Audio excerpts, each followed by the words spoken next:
Buenos días, mi nombre es Zuley Maldonado. Hoy quiero compartir con ustedes los avances relacionados con la investigación denominada la transformación de la práctica pedagógica de la lectura y la escritura en la educación inicial, etapa preescolar. Quiero empezar comentándoles que a pesar de los estudios realizados por la psicolingüística y la psicogénesis de la lengua escrita, que nos plantean a la lectura como un proceso cognitivo, complejo, dinámico, y a la escritura como un sistema de representación por el cual el niño tiene que transitar por distintos niveles para poder llegar a conceptualizarlo. En las aulas de educación inicial nos encontramos con que las maestras conciben estos procesos como técnicas perceptivo-motor. ¿Qué quiere decir eso? Que el aprendizaje de la lectura y la escritura está supeditado en cuanto a la lectura, al descifrado, al aprendizaje primero de las vocales, después de las consonantes, luego las sílabas, posteriormente entonces introducen las frases a partir de esas sílabas que ya el niño ha aprendido. Y luego, en un último momento, encontramos la comprensión. En cuanto a la escritura, esta práctica se supedita a la copia, el dictado, las planas, colocando a la práctica pedagógica de la lectura y la escritura en la repetición memorística, descontextualizada y sin sentido.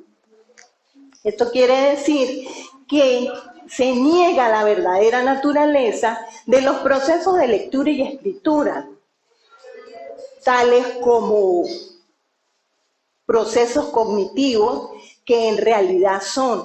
Y al niño, pues, se le niega su naturaleza de sujeto que usa sus capacidades cognitivas. No se les permite que se desarrollen sus competencias lingüísticas y comunicativas.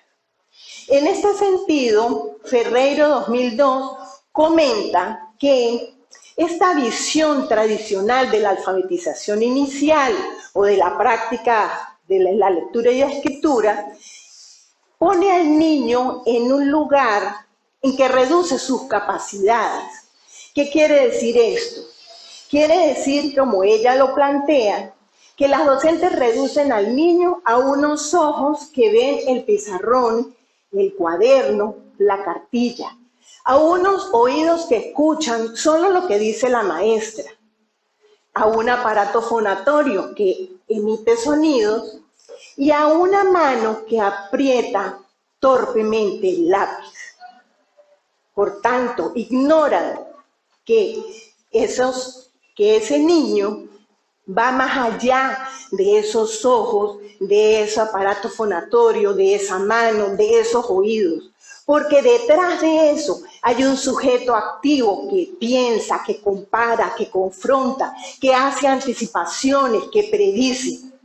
Entonces, tenemos que pensar cuál sería la práctica pedagógica adecuada, ya que lo que se observa en las aulas de educación inicial está supeditada a una práctica pedagógica tradicional de la lectura y la escritura, porque las maestras conciben la escritura solo como descifrar y la lectura solo como copia.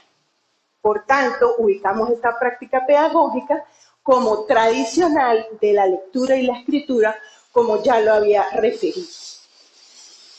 Debido a esto, pues esta investigación se plantea unos objetivos, un objetivo concreto que está dirigido a generar una aproximación teórica de la transformación de la práctica pedagógica de la lectura y la escritura en la educación inicial, a partir de una formación basada en los aportes teóricos de la pedagogía crítica. pero también se plantean unos objetivos concretos. En realidad fueron 4 objetivos concretos. Estos están dirigidos, el primer objetivo concreto, a determinar la práctica pedagógica de la lectura y la escritura que se lleva a cabo en las aulas de educación inicial, etapa preescolar. Un segundo objetivo concreto que está dirigido a propiciar interactuaciones de reflexión crítica colectiva sobre los procesos de lectura y escritura durante los círculos de reflexión teórico-prácticos, con mira a la transformación de la práctica pedagógica. Un tercer objetivo concreto está dirigido a reconstruir sistemáticamente el conocimiento sobre los procesos de lectura y escritura en los círculos de reflexión teórico-prácticos, a partir de las interacciones continuas que apuntan a la reflexión crítica y a la concienciación. El cuarto objetivo busca producir elaboraciones teóricas de la transformación de la práctica pedagógica de la lectura y la escritura a partir de los hallazgos emergidos de las interactuaciones continuas de reflexión crítica en los círculos de reflexión teórico-práctica. Es importante destacar en este momento que esta investigación se sitúa dentro de lo que es la investigación cualitativa, debido a que esta investigación es la que comprende, interpreta y profundiza en el fenómeno estudiado. De igual manera tenemos que esta investigación se encuentra dentro de la perspectiva epistemológica del construccionismo. ¿Por qué? Porque se busca construir el conocimiento a partir de la intersubjetividad compartida. Además de que ese conocimiento también se va a construir a partir de la interacción entre los seres humanos y el mundo. La investigación está enmarcada teóricamente en el paradigma crítico o sociocrítico. ¿Por qué? Porque buscamos una construcción social de significados a partir de ¿qué? De la indagación y la conciencia crítica. ¿Para qué? Para producir una transformación. Es importante destacar de igual manera que el método que se ajusta más a los rasgos ya descritos es la investigación-acción. Esta investigación-acción, según Kempis y McTaggart, en 1988, plantean que está compuesta o estructurada por 4 momentos fundamentales. Estos momentos son la planificación, la acción, la observación y la reflexión. Desde el mismo momento también Sandin nos describía que la investigación-acción está conformada por unas actividades. Estas actividades ella las denomina planificación, desarrollo del plan e interpretación de los resultados. La investigación entonces integró lo planteado por Kempis y McTaggart y lo planteado por Sandin y estructuró el diseño de la investigación en primera etapa, segunda etapa y tercera etapa, o primera fase, segunda fase y tercera fase.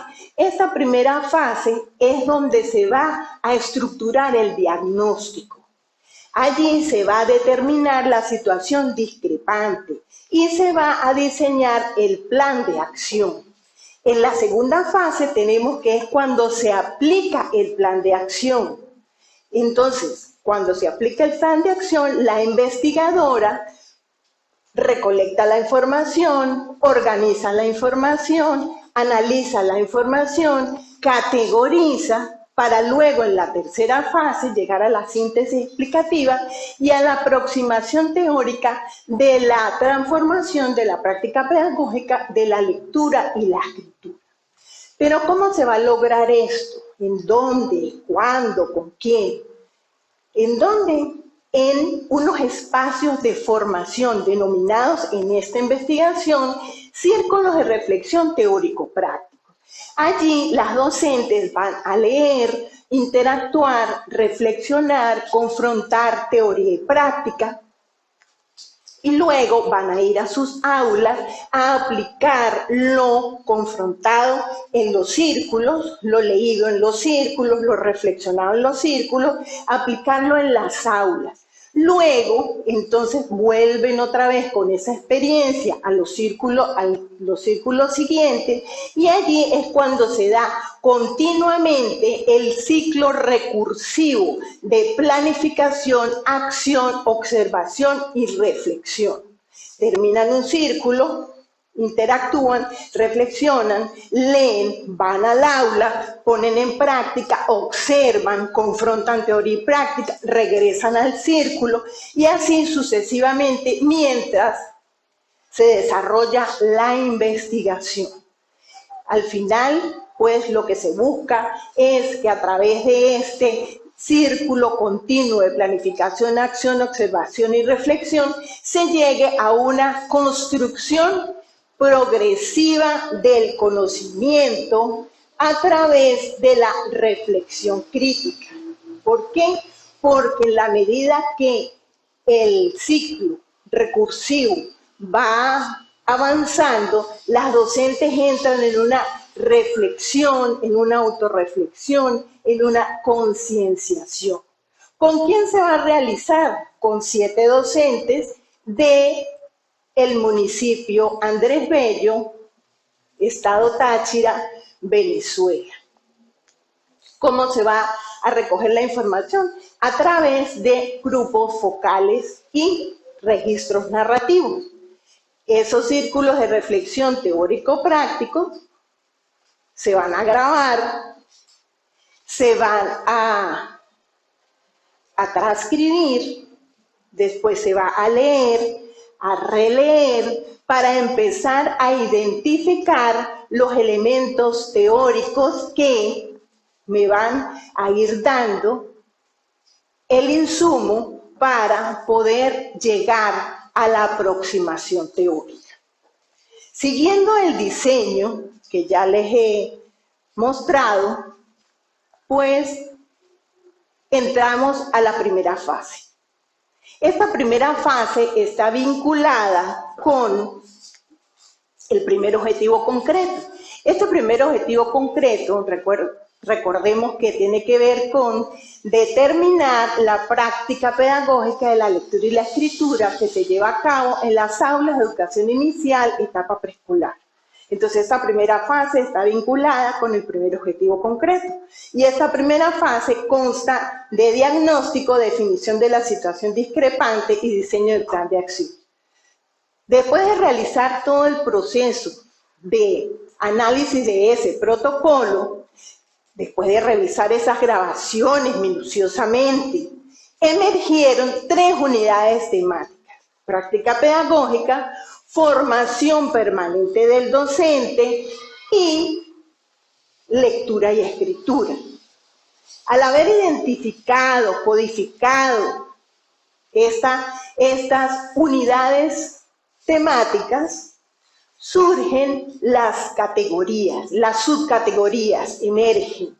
Entonces, estas subcategorías se analizan, se interpretan, para llegar a construir un cuerpo de conocimientos que se precisan, se relacionan, se contrastan, se conectan, para llegar a construir una estructura conceptual en cuya red se encuentran los conceptos emergentes, los cuales se ordenan, se sistematizan de tal manera que el fenómeno estudiado pueda ser comprendido.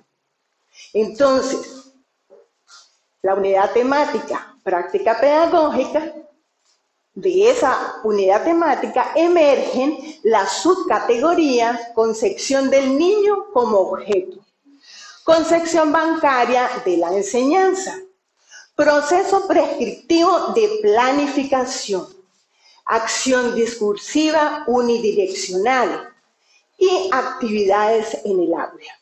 Todas estas subcategorías confluyen o se agrupan en la categoría concepción tradicional de la educación, con su concepto emergente enfoque superficial de la educación, el cual se define como idea o concepto que valora la enseñanza como un proceso que se da con la finalidad de transmitir contenido, lo que configura unos esquemas de interacción maestro-alumno centrados en el docente. Con respecto a la unidad temática formación permanente del docente, surgen las siguientes categorías. El maestro como objeto de formación, no como sujeto, como objeto de formación. La capacitación, ni como actualización ni como formación. Como capacitación es la formación que emerge. También emerge la subcategoría dominio insuficiente sobre las teorías del aprendizaje, políticas educativas que rigen la formación y el acompañante pedagógico como sujeto encargado por el Estado para la formación permanente del docente. Todas estas subcategorías confluyen en la categoría denominada formación estandarizada. El concepto emergente de esta formación estandarizada es el modelo de entrenamiento, el cual se define como el proceso de formación permanente dirigido por el Estado, que controla, regula, prescribe los contenidos a ser socializados en la actividad formativa, además de obviar las necesidades reales, prácticas y sentidas de los docentes. Como tercera unidad temática tenemos la lectura y la escritura, cuyas subcategorías son el dominio teórico insuficiente sobre los procesos de lectura y escritura, la fragmentación de la lectura para su enseñanza, la fragmentación de la escritura para su enseñanza, los esquemas de interacción docente-alumno y los materiales didácticos. Estas subcategorías se agrupan en la categoría emergente denominada descifrado y copia, perspectivas convencionales de lo que es leer y escribir, y cuyo concepto emergente es la concepción de la lectura y la escritura como procesos mecánicos, el cual es definido como la idea o concepto que concibe a los procesos de lectura y escritura como técnicas, sujetos a la repetición mecánica, para su incorporación a las estructuras cognitivas del niño, a partir del reconocimiento jerarquizado de los elementos mínimos de la lengua escrita, para luego establecer correspondencias letra-sonido y finalmente llegar a la palabra y seguir con frases y oraciones simples. Hasta aquí los avances realizados en esta investigación, y aquí les dejo un diagrama resumen sobre los elementos teóricos identificados, los cuales van a confluir en el plan de acción que van a conformar la segunda fase. Muchas gracias por su atención. Saludos cordiales al equipo organizador del evento, tanto al académico como a los ponentes y participantes en el 13º intercambio de experiencias educativas. Gladys Márquez, me presento para ustedes con el tema Inclusión de niños con necesidades educativas especiales al aula regular de educación inicial. Quiero señalar que el objeto de estudio está puesto en la inclusión educativa. Autores como Escribano y Martínez hacen referencia que la educación inclusiva nos habla de equidad y justicia y se asienta en estos dos valores, viendo a todos los niños aprender juntos para que también aprendan a vivir juntos. Autores también, organizaciones como la UNESCO, asumen la educación inclusiva como un proceso. Lo consideran desde las necesidades de los niños con el fin de propiciar actividades que posibiliten la participación, así como la disminución de la discriminación, sustentado en el derecho de los niños, tanto de aquellos que tienen discapacidad como de aquellos que poseen necesidades educativas especiales, con el propósito de mejorar su calidad de vida. Pero, ¿cómo es ontológicamente el objeto de estudio? El objeto de estudio la investigadora lo asume desde lo complejo, dinámico y real. Complejo porque es un proceso que es inherente al ser humano y que lo acompaña desde su nacimiento hasta que deja de existir. Dinámico por cuanto está en constante evolución irreal porque se asume desde una realidad y desde unos escenarios.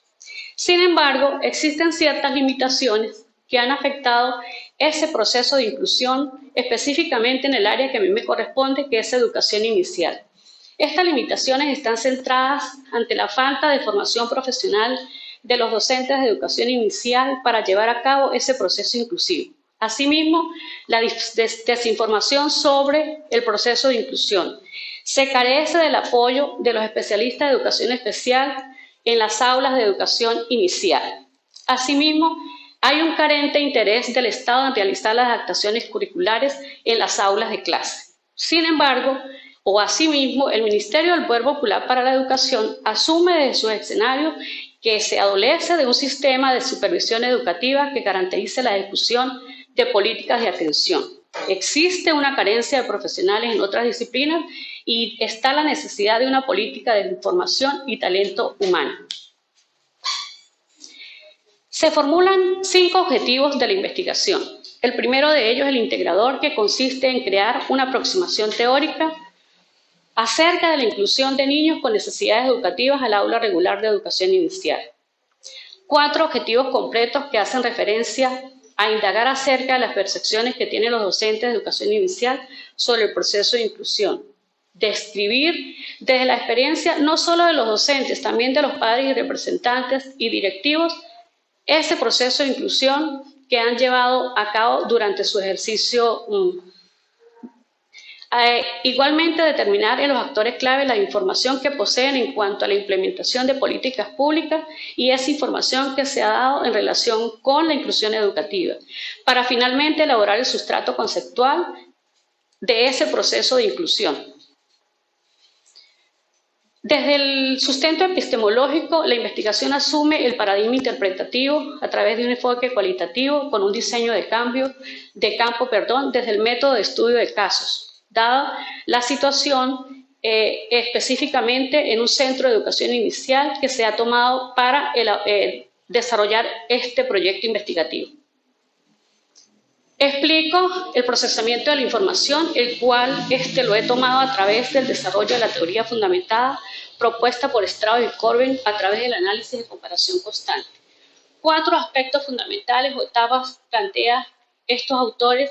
La primera de ellas consiste en el microanálisis, seguidamente de una codificación abierta, para luego realizar una lectura relacional que me da respuesta a la codificación axial y cerrar con la codificación selectiva. Pero, ¿cuáles son los resultados de esta investigación? Explico inicialmente la codificación abierta, que señala efectivamente que es un proceso analítico que consiste en identificar conceptos, descubrir datos, propiedades y dimensiones. Luego de esa revisión de las opiniones de los entrevistados, emergen una serie de códigos de los cuales puedo señalar docente desinformada, aprendizaje significativo, percepción de las docentes, autoformación, incapacidad, imposiciones, discriminación, atención individualizada, recursos de aprendizaje inapropiados, estrategias de integración, entre muchas otras. Dados los resultados presentados en la codificación abierta, me permite continuar y hacer referencia a la codificación axial. Relacionar las categorías o subcategorías ha sido lo que ha correspondido en este proceso, en este segundo momento de la codificación. Emergen 7 subcategorías de esos códigos que fueron organizados en la codificación abierta. 7 subcategorías que hacen referencia a conocimiento, adaptaciones curriculares, acción curricular, percepción pedagógica segregada, actitud hacia la inclusión, concepción de diferencia y norma institucional. 7 subcategorías que me permitirán seguir avanzando en ese proceso de análisis de la información. El concepto emergente que abarca el conocimiento lo concibo desde la inclusión educativa. Las adaptaciones curriculares para ese concepto emergente están dados a través de los ajustes o modificaciones del currículo. Asimismo, la acción curricular correspondería a la acción pedagógica que lleva el docente en el aula de clase, en este caso en los escenarios de la educación inicial como tal. Una cuarta subcategoría sería la percepción pedagógica segregada, que vendría siendo esa restricción de las actividades que se desarrollan en los espacios educativos de educación inicial ante la carencia de un currículo que permita avanzar en esa enseñanza pedagógica con los niños y de educación especial. La actitud hacia la inclusión corresponde a otra de las subcategorías que emergieron de esos códigos, haciendo un señalamiento importante a las emociones, a los sentimientos, a las creencias a favor o en contra de la inclusión educativa. Concepción de la diferencia.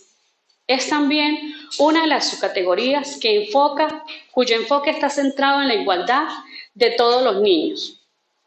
Las normas institucionales vistas como los derechos o las directrices institucionales que reciben no solamente los equipos multidisciplinarios de los centros de educación, sino también aquellos de los centros de educación especial para llevar a cabo ese proceso de inclusión educativa. Seguidamente presento para ustedes la codificación selectiva. Consistió en procesar, integrar y refinar las categorías que permitirá a posterior redactar la teoría. 4 categorías emergen de esas 7 subcategorías. La primera de ellas, formación docente, barreras hacia la inclusión, inclusión educativa y lineamientos institucionales. Formación docente emerge de las subcategorías conocimiento, adaptaciones curriculares y acción pedagógica. Barreras hacia la inclusión, segregadas en la percepción pedagógica, actitud hacia la inclusión. Y la inclusión educativa, que es otra de las categorías que surgen en ese proceso de análisis a través de la concepción de la diferencia. Lineamiento institucional como la cuarta categoría que está dada o emerge de las normas institucionales. Estas 4 categorías me han permitido crear los 4 conceptos emergentes. Para formación docente, relacionarlo con los aprendizajes teóricos, prácticos y metodológicos. Asimismo, las barreras hacia la inclusión, que vendrían siendo las implicaciones negativas hacia la inclusión. Inclusión educativa, correspondiente al proceso que apunta a la no discriminación.